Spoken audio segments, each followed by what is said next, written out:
Il mondo della meccanica veneta incontra i buyers internazionali. A rendere possibile un contatto così ricco di opportunità ci ha pensato Venice Promex, agenzia per l'internazionalizzazione, in tandem con il sistema camerale Veneto, Confartigianato Imprese Veneto, Confindustria Veneto Est e Unicredit.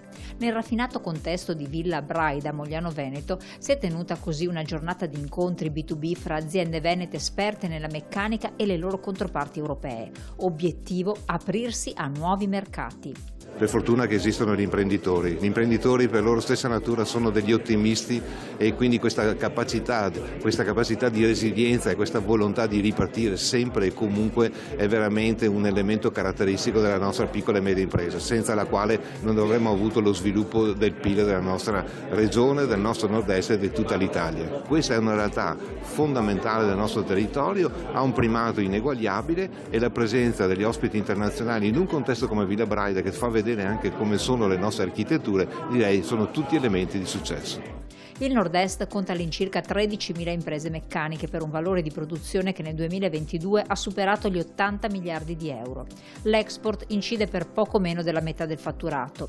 Da qui la grande importanza di un evento che permette di intensificare gli scambi. Dobbiamo guardare verso altri mercati che non potranno essere solo il mercato europeo, il mercato tedesco, ma possa essere il mercato europeo e il mercato extraeuropeo, e quindi il mondo è assolutamente vasto. Il momento sicuramente non è un momento facile, ma questo ci deve dare l'opportunità e lo sprono di guardare altrove. Le nostre aziende possono solo trarre vantaggio da questo tipo di incontri. Piacevole dirlo, ma viviamo sempre di troppo lavoro e di poca visibilità. I nostri prodotti li troviamo in giro per il mondo, associati ai migliori marchi esistenti.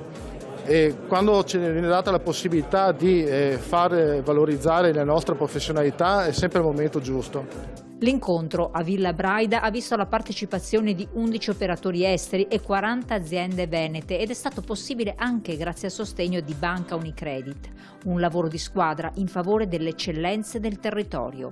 Credo che una banca abbia un ruolo a 360 gradi, un'istituzione finanziaria come Unicredit che è presente in 14 paesi, no? Con proprie banche, possa essere un supporto ai nostri imprenditori, soprattutto per le piccole imprese, per aiutarli nella internazionalizzazione. La meccanica è un settore magari meno iconico rispetto ad altri, ma nel nord-est è un settore strategico, no? Per il peso che ha sull'attività produttiva, per il numero di imprese coinvolte e per l'attività di export. Pensiamo che appunto qui abbiamo 13.000 imprese, di cui oltre il 70% fattura meno di 2 milioni.